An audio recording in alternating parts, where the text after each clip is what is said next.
To have a healthy, happy relationship, the first person you have to like is yourself. Not only do you have to like yourself, but you have to be emotionally mature enough to take care of yourself, to take care of your needs. It's really important because how you feel about yourself dictates every other relationship you'll ever have. I have 4 things that you'll be able to benefit from if you start taking better care of yourself. If you start really enjoying having a relationship with yourself. The first of these is the minute you start liking yourself better, every relationship you have is going to be better. The communication's going to flow easier, and you're going to find that other people want to engage with you more. They can feel that you're good in your own skin. They can feel that you're authentic the way you are, and that is so valuable in a relationship. Number 2, you're going to have improved mental health. The number one thing in almost every mentally unhealthy person across the board is disliking themselves. Most of them are critical of themselves. They don't like themselves. They don't like spending time alone with themselves. And it all goes back to the fact that you have got to befriend you. You've got to get to know yourself. You've got to understand what you like about yourself and areas that are weak or too that you can work on. Number 3, you're going to be more productive. There's going to be less self-hatred talk. There's going to be less self-criticism. You'll have more time to focus on what you're busy producing or what area you're working on. You're going to find that not only do you feel more productive, but your boss notices that, wow, you're a powerhouse. And that's because you know who you are.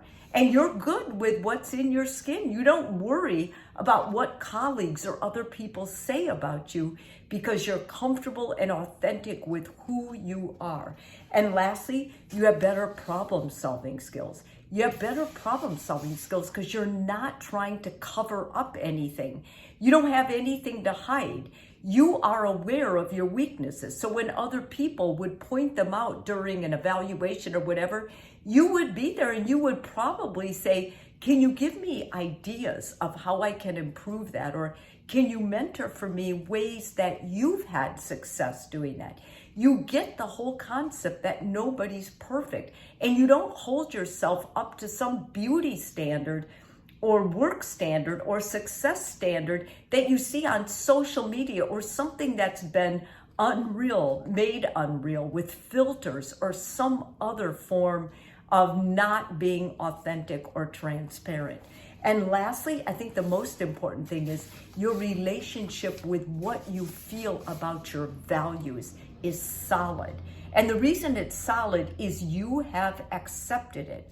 You've gone out a lot on your own and you've done things that actually make you feel confident. You know when you're feeling weaker, you know when you're feeling maybe more down, and you're naturally inclined to go and get a book or read a biography about somebody else you admire who went through tough times and got better. You're actually better at practicing things that you know in the past have made you feel better.